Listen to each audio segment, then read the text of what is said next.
Should you cut off contact with family members just because they are voting for Donald Trump? Yes. If so far they have not been able or willing to listen to compassion, to listen to kindness, to listen to you, or even to do their own research and discover that hatred's not the answer, that love and kindness is the answer.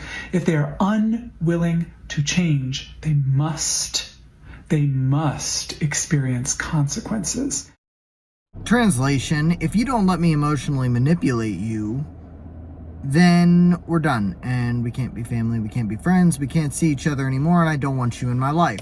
Have all the opinions that I have, or you're gone. We must have one hegemonic reality where everyone agrees with each other on every single issue.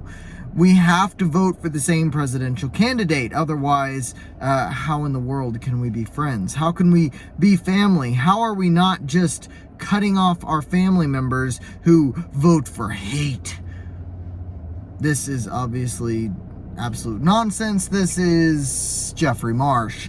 He is a trans activist on TikTok who I can't bear to play any more of his clips, but if you go look him up, you will find him providing children with education on how to alienate themselves from their families and their parents if they are trans and their families and parents don't want to play the identity game with them.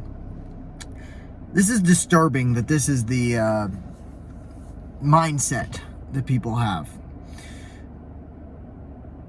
I remember even when I was a kid, which wasn't, all that long ago, my dad, very anti-Catholic guy, my mom, very religious Catholic, and her family, very religious Catholics, and they would argue incessantly. But at the end of the day, they loved each other, they were able to be cordial, and, my dad would trust my uncles and aunts and my grandparents with the kids. He had no problem being around them. He was very generous and kind, and they were the same to him.